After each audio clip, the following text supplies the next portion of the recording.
जय श्री कृष्ण मित्रों। जिस सच्चाई से इंसान पूरी जिंदगी बचने की कोशिश करता है, आखिरकार एक दिन उसी सच्चाई के सामने उसे खड़ा होना पड़ता है। उस सच्चाई का नाम है मृत्यु। हम मृत्यु का नाम लेने से कई बार घबरा जाते हैं, लेकिन जब हमारे सामने से कोई शव यात्रा गुजरती है और कानों में आवाज आती है राम नाम सत्य है, तब कुछ पल के लिए मन अपने आप शांत हो जाता है। हमने न जाने कितनी बार शव यात्रा देखी होगी। सफेद कफन में लिपटा हुआ एक शरीर, चार लोग उसे अपने कंधों पर उठाए हुए और उसके चारों ओर चलते हुए परिवार और रिश्तेदार। लेकिन क्या आपने कभी उस सफेद कफन के नीचे छिपी एक ऐसी बात पर ध्यान दिया है जो पहली नजर में बहुत सामान्य लगती है? शव को रस्सियों से क्यों बांधा जाता है? कई परंपराओं में पैरों के दोनों अंगूठों को भी आपस में बांध दिया जाता है। अब सवाल यह है कि जिस इंसान ने संसार छोड़ दिया, जो अब अपने शरीर को हिला तक नहीं सकता, उसे आखिर इतनी मजबूती से बांधने की जरूरत क्यों पड़ती है? क्या यह केवल इसलिए है कि शव अर्थी से नीचे न गिरे, या इसके पीछे कोई ऐसी प्राचीन मान्यता भी है जिसे हमारे पूर्वजों ने मृत्यु संस्कारों में स्थान दिया? गरुड़ पुराण में मृत्यु के बाद की अवस्था का बहुत रहस्यमय वर्णन मिलता है। मान्यता के अनुसार मृत्यु के साथ ही मनुष्य की यात्रा समाप्त नहीं होती। शरीर शांत हो जाता है, लेकिन आत्मा की यात्रा आगे बढ़ती है। यहीं से मृत्यु का वह अध्याय शुरू होता है जिसके बारे में जानने की जिज्ञासा तो हर किसी के मन में होती है, लेकिन इसे सुनने का साहस बहुत कम लोग करते हैं। कल्पना कीजिए, एक व्यक्ति कुछ क्षण पहले तक अपने परिवार से बात कर रहा था। उसके अपने लोग उसके आसपास थे, घर वही था, लोग वही थे, लेकिन अचानक उसकी सांसें रुक गईं। डॉक्टर ने कह दिया अब ये नहीं रहे। परिवार के लिए यह अंतिम क्षण था, लेकिन गरुड़ पुराण की मान्यता के अनुसार आत्मा के लिए यह एक नई अवस्था की शुरुआत है। कहा जाता है कि मृत्यु के तुरंत बाद आत्मा को कुछ समय तक यह अनुभव ही नहीं हो पाता कि उसका शरीर अब जीवित नहीं है। वह अपने आसपास की घटनाओं को देखती है, वह अपने परिवार को रोते हुए देखती है, उसे अपने प्रियजनों की आवाज सुनाई देती है। वह उन्हें पुकारती है, लेकिन उसकी आवाज किसी तक नहीं पहुंचती। वह अपने ही शरीर के पास खड़ी होकर यह समझने की कोशिश करती है कि आखिर उसके साथ हुआ क्या है। और जब उसे धीरे धीरे यह एहसास होता है कि जिस शरीर के साथ उसने पूरी जिंदगी बिताई, अब वह शरीर उसके नियंत्रण में नहीं रहा, तब उसके भीतर सबसे बड़ा संघर्ष शुरू होता है, मोह का संघर्ष। जिस घर में उसने वर्षों बिताए, जिन लोगों को अपना माना, जिस शरीर को अपना समझकर सजाया संवारा, उसे छोड़ देना इतना आसान कैसे हो सकता है? इसलिए मृत्यु के बाद की शुरुआती समय को परंपराओं में बहुत महत्वपूर्ण माना गया है, और शायद इसी कारण शव को अंतिम संस्कार तक सुरक्षित और स्थिर रखने के लिए कई नियम बनाए गए। लेकिन अब सवाल और भी गहरा हो जाता है। अगर शव को केवल अर्थी पर सुरक्षित रखना था, तो पैरों के अंगूठों को आपस में बांधने की परंपरा क्यों बनी? इसके पीछे प्राचीन योग परंपरा और शरीर में मौजूद नाड़ियों तथा प्राण ऊर्जा से जुड़ी मान्यताएं भी बताई जाती हैं। योग शास्त्र में मानव शरीर में अनेक नाड़ियों का वर्णन मिलता है, जिनके माध्यम से प्राण ऊर्जा के प्रभाव की बात कही गई है। मृत्यु के बाद इस प्राण प्रभाव के समाप्त होने के साथ शरीर की सामान्य अवस्था भी बदलने लगती है। इसी संदर्भ में पैरों के अंगूठों को बांधने को कुछ परंपराएं शरीर की ऊर्जा को स्थिर करने वाली प्रक्रिया के रूप में देखती हैं। मान्यता यह भी रही है कि शरीर को बांधना केवल एक व्यवहारिक व्यवस्था नहीं, बल्कि मृत्यु के बाद शरीर और आत्मा के संबंध को समाप्त होने का प्रतीक भी है। अर्थात जिस शरीर ने जीवन भर आत्मा का साथ दिया, अब वह अपनी यात्रा पूरी कर चुका है। लेकिन मृत्यु संस्कारों में शरीर को बांधने की कहानी केवल आध्यात्मिक मान्यताओं तक सीमित नहीं रहती। इसके पीछे एक व्यवहारिक कारण भी समझा जा सकता है। मृत्यु के कुछ समय बाद शरीर में कई जैविक परिवर्तन शुरू होते हैं। इनमें से एक महत्वपूर्ण प्रक्रिया है रिगर मॉर्टिस, जिसे सामान्य भाषा में मृत्यु के बाद शरीर का अकड़ना कहा जाता है। मृत्यु के कुछ घंटों बाद मांसपेशियां धीरे धीरे कठोर होने लगती हैं। अब जरा उस समय की कल्पना कीजिए जब आज की तरह एम्बुलेंस और सब वाहन नहीं होते थे। सब को कई बार दूर तक कंधों पर लेकर जाना पड़ता था। रास्ते कच्चे होते थे, कहीं ऊबड़ खाबड़ जमीन होती थी, तो कहीं लंबा रास्ता पैदल तय करना पड़ता था। ऐसे में शरीर को अर्थी पर स्थिर रखना जरूरी था। अगर शव को बांधा न जाए तो यात्रा के दौरान शरीर का कोई अंग अपनी स्थिति से खिसक सकता था, हाथ या पैर बाहर की ओर लटक सकता था, और अगर शव अर्थी से नीचे गिर जाए तो वह परिवार के लिए और भी पीड़ादायक तथा भयावह दृश्य बन सकता था। इसलिए रस्सियों का एक सीधा और व्यवहारिक उद्देश्य भी था, शरीर को अंतिम यात्रा तक सुरक्षित और स्थिर रखना। लेकिन दोस्तों, यहीं से कहानी और रहस्यमय हो जाती है, क्योंकि प्राचीन मान्यताओं में केवल शरीर की सुरक्षा की बात नहीं होती। कुछ परंपराओं में यह भी माना गया है कि मृत्यु के बाद शरीर एक खाली घर की तरह होता है। जिस आत्मा ने उसे छोड़ा, वह अब आगे की यात्रा पर निकल चुकी है। ऐसे में उस शरीर को किसी भी प्रकार की बाहरी बाधा से सुरक्षित रखना आवश्यक माना गया। इसलिए अंतिम संस्कार की प्रक्रिया में मंत्र, पवित्र सूत्र, अर्थी, अग्नि और विभिन्न संस्कारों का महत्व बताया गया। मान्यता के अनुसार ये सभी व्यवस्थाएं मृत व्यक्ति की अंतिम यात्रा को सुरक्षित और व्यवस्थित बनाने का माध्यम थी। और यही एक और रहस्य सामने आता है, अगर शरीर को बांधना इतना आवश्यक था तो शमशान पहुंचने के बाद उन्हीं रस्सियों को खोल क्यों दिया जाता है? इस सवाल का उत्तर हमें अंतिम संस्कार की उस अवस्था में मिलता है जहां शरीर को पूरी तरह पंच तत्वों को सौंप दिया जाता है। लेकिन उससे पहले शव यात्रा के दौरान होने वाली कुछ ऐसी परंपराएं हैं जिनका रहस्य शायद आपने कभी इस नज़र से नहीं देखा होगा। आखिर शव यात्रा में रास्ते में सिक्के और लाई क्यों बिखेरी जाती है? पंचक में मृत्यु होने पर 5 पुतले क्यों बनाए जाते हैं? और शमशान पहुंचने के बाद शव की दिशा क्यों बदली जाती है? इन सब के पीछे क्या केवल परंपरा है या मृत्यु संस्कारों के भीतर कोई ऐसी गहरी सोच छिपी है जिसे समझने के बाद शव यात्रा का हर कदम एक अलग अर्थ देने लगता है? यही वह रहस्य है जहां से मृत्यु के बाद की इस यात्रा का अगला अध्याय शुरू होता है। शव को बांधने की परंपरा के पीछे की बात यही समाप्त नहीं होती। मृत्यु के बाद शरीर को सुरक्षित रखना जितना जरूरी माना गया उतना ही महत्वपूर्ण था उस शरीर को अंतिम संस्कार तक एक निश्चित व्यवस्था में रखना। पुराने समय में मृत्यु संस्कार केवल कुछ घंटों की प्रक्रिया नहीं होते थे। परिवार के लोग शव को तैयार करते, उसे अर्थी पर रखते और फिर पूरी विधि के साथ शमशान तक लेकर जाते। इसी दौरान एक ऐसी स्थिति आती है जिसका नाम सुनते ही आज भी कई लोगों के मन में डर पैदा हो जाता है, पंचक।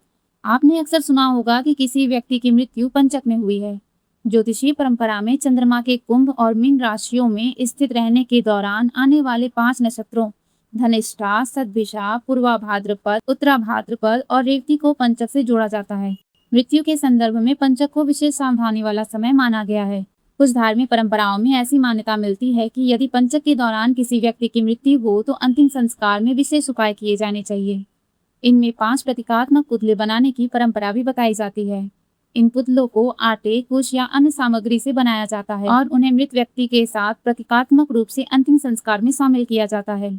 इसके पीछे विचार यह है कि मृत्यु का प्रभाव केवल एक व्यक्ति तक सीमित न रहे और परिवार के दूसरे सदस्यों पर आने वाली संभावित बाधा का निवारण है। यानी यहाँ भी एक दिलचस्प बात दिखाई देती है।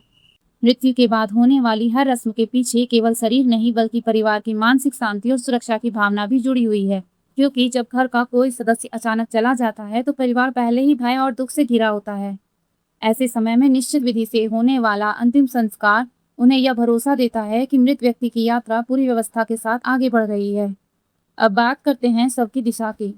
भारतीय परंपरा में दिशाओं का अपना अलग महत्व रहा है। दक्षिण दिशा को यमराज की दिशा माना जाता है, इसलिए मृत्यु संस्कारों में दक्षिण दिशा का विशेष स्थान दिखाई देता है। जब तक शव घर के भीतर रहता है तब तक उसकी स्थिति और दिशा को लेकर अलग नियम बताए जाते हैं, लेकिन जब उसे अंतिम यात्रा के लिए बाहर निकाला जाता है तो व्यवस्था बदल जाती है। अर्थी उठती है, घर पीछे छूटता जाता है और शव धीरे धीरे उस स्थान की ओर बढ़ता है जहां उसका अंतिम संस्कार होना है। यह केवल एक भौतिक यात्रा नहीं मानी जाती, इसे आत्मा के पुराने जीवन से अलग होने की यात्रा के रूप में भी देखा जाता है। शायद इसी कारण शव यात्रा के दौरान बार बार एक ही संदेश सुनाई देता है, राम नाम सत्य है। यह वाक्य बोलने की परंपरा नहीं है, यह जीवित लोगों को भी याद दिलाता है कि संसार में सब कुछ अस्थायी है। जिस व्यक्ति को आज कंधे पर उठाकर ले जाया जा रहा है, कल तक वह भी इसी संसार का हिस्सा था और एक दिन हर मनुष्य को इसी मार्ग पर जाना है। अब जरा उस परंपरा पर ध्यान दीजिए जिसे आपने शव यात्रा में कई बार देखा होगा। लोग रास्ते में सिक्के और लाई या मुरमुरे जैसी चीजें छोड़ते हुए आगे बढ़ते हैं। बाहर से देखने पर यह साधारण दान जैसा लगता है, लेकिन लोक परंपराओं और तांत्रिक मान्यताओं में इसके अलग अर्थ बताए गए हैं। शमशान को सामान्य स्थान नहीं माना गया, इसे ऐसी सीमा माना गया जहाँ जीवन और मृत्यु के बीच का अंतर बहुत सूक्ष्म हो जाता है। इसी कारण कुछ मान्यताओं में रास्ते में छोड़ी जाने वाली वस्तुओं को प्रतीकात्मक अर्पण माना गया। विचार यह था कि रास्ते में मौजूद अदृश्य शक्तियों का ध्यान इन वस्तुओं की ओर जाए और अंतिम यात्रा बिना बाधा के पूरी हो। इसे आप एक तरह की प्रतीकात्मक सुरक्षा व्यवस्था भी समझ सकते हैं। हालांकि अलग अलग क्षेत्रों और समुदायों में इस परंपरा का तरीका अलग हो सकता है, लेकिन शव यात्रा का मूल उद्देश्य एक ही रहता है, मृत व्यक्ति को सम्मान के साथ अंतिम स्थान तक पहुंचाना। अब कल्पना कीजिए, लंबी यात्रा के बाद अर्थी आखिरकार शमशान पहुंचती है। सामने लकड़ियां तैयार हैं, चिता सज चुकी है, परिवार के लोग अंतिम बार अपने प्रिय व्यक्ति को देखते हैं। यही वह क्षण है जब शरीर को बांधने वाली रस्सियों का महत्व समाप्त होने लगता है। शमशान पहुंचने के बाद कई परंपराओं में शव को बंधनों से मुक्त किया जाता है। जिस शरीर को रास्ते भर स्थिर रखने के लिए बांधा गया था, अब उसे खोल दिया जाता है। क्यों? क्योंकि अब शरीर को यात्रा नहीं करनी है, अब उसे अग्नि के हवाले करना है। यहाँ एक गहरा प्रतीक छिपा है। जब तक शरीर अंतिम यात्रा पर है, तब तक उसे बांध कर रखा गया, लेकिन जब वह पंच तत्वों में विलीन होने के लिए तैयार हो गया, तो सभी बंधन खोल दिए गए। अर्थात जिस शरीर को सुरक्षित रखने के लिए बांधा गया था, उसी शरीर को मुक्ति देने के लिए अंत में खोल दिया गया। और यहीं से अंतिम संस्कार की सबसे महत्वपूर्ण प्रक्रियाओं में से एक सामने आती है, कपाल क्रिया। कपाल क्रिया का नाम सुनते ही बहुत से लोगों के मन में सवाल उठता है कि आखिर मृत व्यक्ति की खोपड़ी पर प्रहार क्यों किया जाता है। इस परंपरा को समझने के लिए हमें योग और आध्यात्मिक मान्यताओं की ओर देखना होगा। योग परंपरा में सिर के ऊपरी भाग में स्थित सहस्त्रसार चक्र और ब्रह्म रंध्र का उल्लेख मिलता है। ब्रह्म रंध्र को प्राण के उच्चतम मार्ग से जोड़ा गया है। योगियों के संदर्भ में माना जाता है कि वे साधना के माध्यम से प्राण को इसी मार्ग से ऊपर ले जाने में सक्षम होते हैं। सामान्य मृत्यु के संदर्भ में ऐसी मान्यताएं बताती हैं कि प्राण शरीर के अलग अलग मार्गों से निकलता है। इसलिए कपाल क्रिया को कुछ परंपराओं में शरीर और आत्मा के अंतिम संबंध को समाप्त करने का प्रतीक माना गया है। जब शरीर अग्नि को समर्पित हो चुका है, तब कपाल क्रिया यह संकेत देती है कि अब इस शरीर से कोई संबंध शेष नहीं रहा। यह उस अंतिम बंधन को तोड़ने का प्रतीक है जिसे जीवन भर मनुष्य अपना समझता रहा। लेकिन कपाल क्रिया को केवल आध्यात्मिक दृष्टि से ही नहीं देखा जाता। मृत्यु के बाद शरीर में होने वाले भौतिक और रासायनिक परिवर्तन भी यहाँ महत्वपूर्ण है। चिता की तीव्र गर्मी से शरीर के भीतर मौजूद नमी और गैसों पर प्रभाव पड़ता है। खोपड़ी एक कठोर संरचना है और उसके भीतर मस्तिष्क तथा अन्य ऊतक मौजूद होते हैं। अग्नि के प्रभाव से शरीर के अंदर दबाव और संरचनात्मक परिवर्तन हो सकते हैं। इसलिए कपाल क्रिया को कुछ लोग व्यावहारिक दृष्टि से भी देखते हैं। अर्थात एक ही संस्कार के पीछे धार्मिक प्रतीक, आध्यात्मिक अर्थ और व्यावहारिक अनुभव तीनों की परतें दिखाई देती हैं। लेकिन दोस्तों, चिता की अग्नि के साथ कहानी समाप्त नहीं होती। भारतीय मृत्यु संस्कारों में सबसे रहस्यमय समय तो इसके बाद शुरू होता है, क्योंकि शरीर पंच तत्वों में विलीन हो गया, लेकिन गरुड़ पुराण की मान्यताओं के अनुसार आत्मा की यात्रा अभी बाकी है। अगले कई दिनों तक होने वाले पिंडदान, तर्पण और अन्य संस्कारों का संबंध इसी यात्रा से बताया जाता है। आखिर ये पिंड किसके लिए होते हैं? क्या सचमुच हर दिन दिए जाने वाले पिंड से आत्मा के सूक्ष्म शरीर का कोई अंग बनता है? और 13वें दिन तक आखिर ऐसी कौन सी प्रक्रिया पूरी मानी जाती है जिसके बाद परिवार कहता है अब उसकी यात्रा आगे बढ़ चुकी है? यहीं से मृत्यु के बाद के उन 13 दिनों का रहस्य सामने आता है। शमशान की आग धीरे धीरे शांत हो चुकी है। जिस शरीर को कुछ घंटे पहले तक परिवार अपना मानकर देख रहा था, अब वह पंच तत्वों में विलीन हो चुका है। लेकिन गरुड़ पुराण की मान्यताओं के अनुसार मृत्यु की यात्रा यहाँ समाप्त नहीं होती। असल रहस्य तो अब शुरू होता है। कहा जाता है कि शरीर के नष्ट हो जाने के बाद आत्मा एक ऐसी अवस्था में पहुंचती है जहां उसके पास स्थूल शरीर नहीं रहता। वह अपने पुराने शरीर को पीछे छोड़ चुकी होती है, लेकिन संसार से उसका मोह तुरंत समाप्त नहीं होता। घर, परिवार, अपने लोग और जीवन में जमा की गई इच्छाएं, इन सब की स्मृतियां उसके साथ बनी रहती हैं। इसलिए मृत्यु के बाद किए जाने वाले संस्कारों में अगले कुछ दिनों का विशेष महत्व बताया गया है। इन दिनों में परिवार द्वारा पिंडदान और तर्पण किया जाता है। गरुड़ पुराण की परंपरा में इन पिंडों को केवल भोजन का प्रतीक नहीं माना गया, बल्कि मृत व्यक्ति की आगे की यात्रा से जोड़कर देखा गया है। मान्यता के अनुसार मृत्यु के बाद आत्मा को एक सूक्ष्म शरीर प्राप्त होता है और पिंडदान की प्रक्रिया उस सूक्ष्म अस्तित्व की यात्रा में सहायता करती है। कई परंपराओं में 10 दिनों तक दिए जाने वाले पिंडों को शरीर के अलग अलग अंगों के निर्माण से जोड़ा गया है। पहले पिंड से सिर, फिर अगले पिंडों से गर्दन, कंधे और शरीर के दूसरे अंग, और धीरे धीरे एक सूक्ष्म शरीर के पूर्ण होने की कल्पना की जाती है। यह शरीर स्थूल शरीर जैसा नहीं होता, इसे सूक्ष्म शरीर कहा जाता है। यही वह अवस्था है जिसे मृत्यु के बाद की यात्रा से जोड़कर देखा जाता है। अब ध्यान दीजिए, शुरुआत में हमने जिस शरीर के पैरों के अंगूठों को बांधने की बात की थी, मृत्यु के बाद बनने वाले इस सूक्ष्म शरीर का वर्णन भी कई परंपराओं में अंगूठे के आकार के रूप में मिलता है। यानी मृत्यु संस्कारों की अलग अलग परंपराओं को एक साथ देखें, उनके बीच एक प्रतीकात्मक संबंध दिखाई देता है। शरीर छूट गया, लेकिन यात्रा अभी बाकी है, और इसी यात्रा को पूरा करने के लिए तर्पण, पिंडदान और श्राद्ध जैसे संस्कार किए जाते हैं। 13वें दिन होने वाली रस्म भी इसी क्रम का महत्वपूर्ण हिस्सा मानी जाती है। परिवार के लिए यह केवल एक धार्मिक विधि नहीं होती, यह उस दुख को स्वीकार करने का भी समय होता है जिसे मन इतने दिनों से स्वीकार नहीं कर पा रहा था। जिस व्यक्ति के साथ कल तक घर भरा हुआ था, अब उसकी जगह खाली है। उसकी आवाज नहीं है, उसके कदमों की आहट नहीं है, उसकी चीजें उसी जगह रखी हैं, लेकिन वह स्वयं नहीं है। ऐसे समय में मृत्यु संस्कार परिवार को धीरे धीरे उस सच्चाई को स्वीकार करना सिखाते हैं। यही कारण है कि हमारे पूर्वजों ने मृत्यु के बाद कई दिनों तक चलने वाली निश्चित विधियां बनाई थी। इन विधियों में केवल धार्मिक विश्वास ही नहीं, बल्कि मनुष्य की मानसिक स्थिति का भी एक गहरा पक्ष दिखाई देता है। सोचिए, अगर किसी अपने की मृत्यु के बाद अचानक सब कुछ खत्म कर दिया जाए और परिवार को बिना किसी प्रक्रिया के सामान्य जीवन में लौटने के लिए कह दिया जाए, तो उस दुख को स्वीकार करना कितना कठिन होगा। लेकिन जब 13 दिनों तक एक निश्चित क्रम चलता है, पिंडदान, तर्पण, प्रार्थना, श्राद्ध और अंत में विदाई की रस्म, तो मन को धीरे धीरे यह स्वीकार करने का अवसर मिलता है कि अब वह व्यक्ति इस भौतिक जीवन का हिस्सा नहीं रहा। इसलिए मृत्यु संस्कारों को केवल कर्मकांड के रूप में देखना, उनके पूरे भाव को समझना नहीं होगा। इनके भीतर आध्यात्मिक मान्यताएं भी हैं और मनुष्य के दुख को संभालने वाली एक मानसिक प्रक्रिया भी। अब एक बार फिर उस रस्सी पर लौटते हैं जिससे हमारी कहानी शुरू हुई थी। आखिर एक मृत शरीर को बांधना क्या केवल इसलिए था कि वह अर्थी से नीचे न गिरे, या इसके पीछे आत्मा और शरीर से जुड़ी प्राचीन मान्यताएं भी थी? शायद दोनों पहलू अपनी अपनी जगह महत्वपूर्ण हैं। एक तरफ शरीर के साथ होने वाले प्राकृतिक परिवर्तन थे, मांसपेशियों का कठोर होना, शरीर की स्थिति बदलना, मृत्यु के बाद होने वाले जैविक परिवर्तन। और दूसरी तरफ उन परिवर्तनों को समझने के लिए प्राचीन समाज की अपनी आध्यात्मिक व्याख्याएं थीं।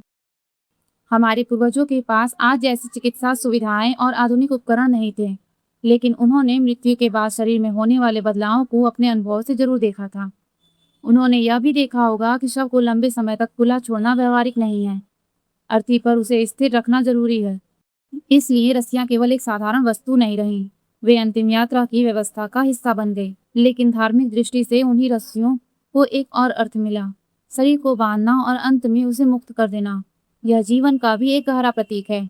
इंसान पूरी जिंदगी अपने शरीर, अपने घर, अपने परिवार, अपनी संपत्ति और अपनी पहचान से बंधा रहता है। उसे लगता है यह मेरा घर है, ये मेरे लोग हैं, ये मेरी संपत्ति है, ये मेरा शरीर है। लेकिन मृत्यु एक पल में उसे दिखा देती है कि इनमें से कुछ भी हमेशा उसके साथ नहीं जाने वाला। जिस शरीर को उसने पूरी जिंदगी संभाला, आखिर में वही शरीर अर्थी पर किसी और के कंधों पर होता है। जिस घर को उसने अपना कहा, उसी घर से एक दिन उसकी अंतिम यात्रा निकलती है।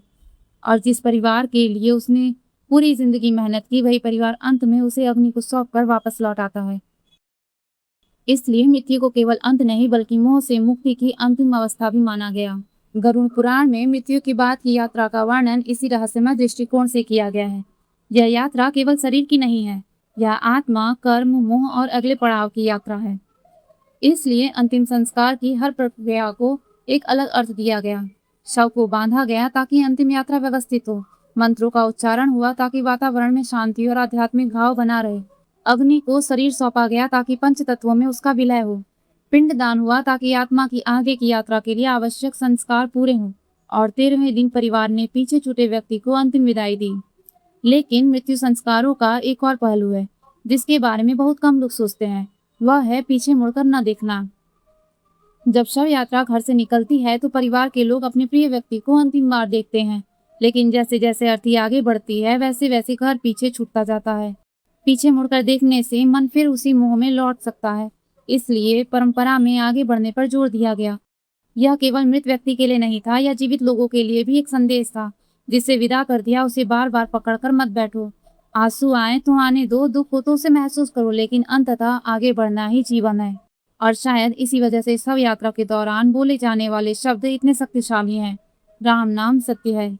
ये शब्द केवल मृत व्यक्ति की यात्रा के साथ नहीं चलते, ये पीछे रह गए लोगों को भी याद दिलाते हैं कि संसार में सबसे निश्चित चीज अगर कोई है तो वह है मृत्यु। लेकिन दोस्तों, अभी इस पूरी कहानी का सबसे गहरा हिस्सा बाकी है, क्योंकि जिस क्षण चिता में शरीर जलता है, उसी समय एक और सवाल जन्म लेता है। अगर शरीर समाप्त हो गया तो फिर आत्मा किस दिशा में जाती है?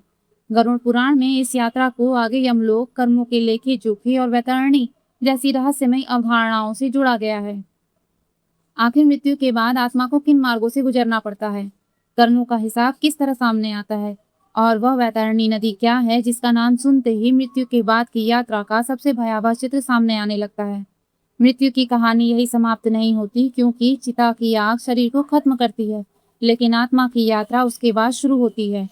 चिता की आग बुझ चुकी है, घर लौट चुके लोग धीरे धीरे अपनी सामान्य जिंदगी में लौटने की कोशिश कर रहे हैं, लेकिन जिस परिवार ने अपना कोई प्रिय खोया है, उसके लिए कुछ भी पहले जैसा नहीं रहता। एक कमरा खाली है, एक आवाज हमेशा के लिए शांत हो चुकी है, और घर के किसी कोने में रखी उसकी चीजें बार बार उसकी याद दिलाती रहती हैं। लेकिन गरुड़ पुराण की मान्यताओं के अनुसार जिस यात्रा को जीवित लोग यहीं समाप्त समझ लेते हैं, आत्मा के लिए वह यात्रा अभी आगे बढ़ती है। कहा जाता है कि मृत्यु के बाद आत्मा अपने कर्मों के अनुसार एक नई यात्रा पर निकलती है। जीवन में किए गए अच्छे और बुरे कर्म उसके साथ चलते हैं। मनुष्य संसार में रहते हुए बहुत कुछ भूल सकता है। वह अपने शब्द भूल सकता है, अपने काम भूल सकता है, यहाँ तक कि अपने किए हुए कर्मों को भी भुलाने की कोशिश कर सकता है। लेकिन धार्मिक मान्यता के अनुसार कर्म कभी समाप्त नहीं होते, वे मनुष्य के साथ आगे जाते हैं। इसलिए मृत्यु के बाद की यात्रा को केवल शरीर से समाप्त होने की कहानी नहीं माना गया, यह उस पूरे जीवन का परिणाम मानी गई जिसे इंसान ने पीछे छोड़ा है। और शायद इसी कारण हमारे शास्त्रों में बार बार कर्म पर जोर दिया गया, क्योंकि शरीर को एक दिन समाप्त होना है, लेकिन कर्मों का प्रभाव उससे आगे तक जाता है।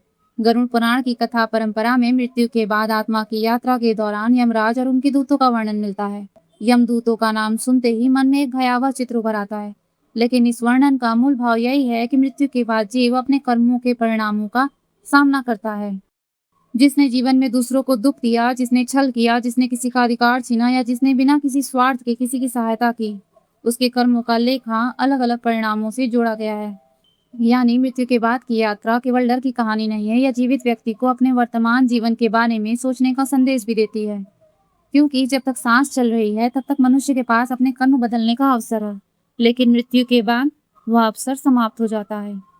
इसलिए मृत्यु की चर्चा करने वाले ग्रंथ केवल यह नहीं बताते कि मरने के बाद क्या होगा, वे यह पूछते हैं जीते जी हम क्या कर रहे हैं। यही कारण है कि अंतिम संस्कार की पूरी प्रक्रिया में जीवित लोगों के लिए भी संदेश छिपा हुआ है। जब अर्थी उठती है तो केवल एक शरीर घर से बाहर नहीं जाता, उसके साथ परिवार की आंखों के सामने जीवन की अस्थिरता का सच भी चलता है। जब चिता जलती है तो केवल लकड़ियां नहीं जलती, जीवित लोगों के भीतर बैठा हुआ यह भ्रम भी जलता है कि यह संसार हमेशा हमारे साथ रहेगा। और जब 13वें दिन की रस्म पूरी होती है तो परिवार धीरे धीरे यह स्वीकार करता है कि अब उसे उस व्यक्ति की यादों के साथ जीवन आगे बढ़ाना है। मन बार बार कहता है काश वह वापस आ जाए, काश एक बार फिर उससे बात हो जाए, काश हम उसे रोक पाते, लेकिन जीवन पीछे नहीं लौटता। इसलिए अंतिम संस्कारों की पूरी व्यवस्था मानो मन को धीरे धीरे उस सच्चाई तक पहुंचाती है जिसे वह एक पल इसलिए अंतिम संस्कारों की पूरी व्यवस्था मानो मन को धीरे धीरे उस सच्चाई तक पहुंचाती है जिसे वह एक ही पल में स्वीकार नहीं कर पाता। पहले शरीर को घर से बाहर किया जाता है, फिर शव यात्रा होती है, फिर चिता, फिर अस्थियां, फिर तर्पण और पिंडदान, और अंत में वह समय आता है जब परिवार को आगे बढ़ना पड़ता है। इसलिए कहा जाता है कि मृत्यु संस्कार केवल मृत व्यक्ति की यात्रा नहीं है, वे जीवित लोगों की भी यात्रा है, शोक से स्वीकार तक की यात्रा। अब उस शुरुआती सवाल पर लौटिए, शव को रस्सियों से क्यों बांधा जाता है? इसका एक उत्तर शरीर से जुड़ा है। मृत्यु के बाद शरीर में होने वाले बदलावों के कारण उसे स्थिर रखना जरूरी हो सकता है। दूसरा उत्तर परंपरा से जुड़ा है। अर्थी पर शरीर को सुरक्षित रखने के लिए रस्सियों का इस्तेमाल किया जाता रहा है। और तीसरा उत्तर आध्यात्मिक मान्यता से जुड़ा है। शरीर को बांधना उस पुराने जीवन के साथ अंतिम संबंध को समाप्त करने का प्रतीक माना गया। और जब शमशान पहुंचकर वही रस्सियां खोल दी जाती हैं तो उसका अर्थ है अब इस शरीर को किसी बंधन की आवश्यकता नहीं, अब इसे पंच तत्वों में लौट जाना है। मिट्टी से बना शरीर मिट्टी में, जल से जुड़ा शरीर जल में, वायु का अंश वायु में, अग्नि अग्नि में और आकाश अपने व्यापक स्वरूप में। मनुष्य जिस शरीर को मैं समझकर पूरी जिंदगी जीता है, आखिर में वही शरीर प्रकृति को वापस कर दिया जाता है। शायद इसी वजह से मृत्यु संस्कारों को देखकर मनुष्य को अपने जीवन के बारे में भी सोचना चाहिए। हम यहाँ हमेशा रहने नहीं आए हैं, हमारे पास जो समय है वही हमारा वास्तविक धन है। इसलिए जब भी किसी शव यात्रा को देखे तो केवल यह मत सोचिए कि किसी की जिंदगी खत्म हो गई। एक पल के लिए यह भी सोचिए एक दिन यह रास्ता हमें भी तय करना है। आज हम किसी और की अर्थी के पीछे चल रहे हैं, कल कोई और हमारी अर्थी के पीछे चलेगा। आज कोई और राम नाम सत्य है सुन रहा है, कल शायद यही शब्द हमारे लिए बोले जाएंगे, और तब हमारे पास अपनी जिंदगी की कहानी बदलने का समय नहीं होगा। इसलिए जब तक समय है अपने लोगों से प्रेम कीजिए, किसी से मनमुटाव हो तो उसे जितना संभव हो खत्म कीजिए, किसी को दुख दिया है तो माफी मांग लीजिए, और सबसे जरूरी अपने जीवन को केवल धन और दिखावे के पीछे मत लगाइए, क्योंकि जिस दिन अंतिम यात्रा शुरू होगी उस दिन न घर साथ जाएगा, न संपत्ति, न पद, न प्रसिद्धि। साथ जाएंगे तो केवल हमारे कर्म और वे यादें जो हमने दूसरों के दिल में छोड़ी है। और शायद यही इस पूरी कहानी का सबसे बड़ा रहस्य है। शव को बांधने वाली रस्सियां कुछ घंटों के लिए होती हैं, लेकिन जीवन में हम जिन मोह के धागों से बंधे रहते हैं वे कई बार पूरी जिंदगी नहीं टूटते। मृत्यु उन सभी धागों को एक झटके में काट देती है। इसलिए मृत्यु से डरने के बजाय उससे मिलने वाले संदेश को समझना जरूरी है। जीवन मिला है तो उसे पूरी तरह जीना चाहिए, क्योंकि अंत निश्चित है, लेकिन उस अंत तक पहुंचने का रास्ता कैसा होगा यह हमारे कर्म तय करते हैं। और दोस्तों, गरुड़ पुराण में मृत्यु के बाद की यात्रा से जुड़ा एक और रहस्यमय प्रसंग है, वैतरणी नदी। कहा जाता है कि आत्मा की यात्रा में यह नदी एक ऐसी सीमा है जिसके बारे में सुनकर ही रोंगटे खड़े हो जाते हैं। लेकिन आखिर वैतरणिक को इतना भयावह क्यों बताया गया? क्या वह सचमुच किसी नदी का वर्णन है या इसके पीछे कर्म और मनुष्य की चेतना से जुड़ा कोई गहरा प्रतीक छिपा है? और मृत्यु के बाद आत्मा को उस मार्ग पर किन कठिनाइयों का सामना करना पड़ता है? इन सवालों के जवाब मृत्यु के उस रहस्यमय संसार का दरवाजा खोलते हैं जिसके बारे में गरुड़ पुराण में विस्तार से वर्णन मिलता है। लेकिन आज की इस कहानी से एक बात जरूर याद रखिए, मृत्यु अंत हो सकती है लेकिन उससे पहले मिली जिंदगी एक अवसर है। इसे शिकायतों में मत गवाइए, इसे नफरत में मत गवाइए, इसे उन चीजों के पीछे मत गवाइए जिन्हें एक दिन यहीं छोड़ जाना है, क्योंकि आखिर में हर इंसान की अंतिम यात्रा उसी दिशा में जाती है। फर्क सिर्फ इतना होता है कि पीछे रह जाने वाले लोग हमें किस रूप में याद करते हैं। इसलिए अपनी जिंदगी की कहानी ऐसी लिखिए कि जब आखिरी अध्याय आए तो पछतावा कम हो और संतोष ज्यादा। यही शायद मृत्यु का सबसे बड़ा रहस्य है। अंत सबका एक है, लेकिन उस अंत तक पहुंचने की कहानी हर इंसान खुद लिखता है। जय श्री कृष्ण।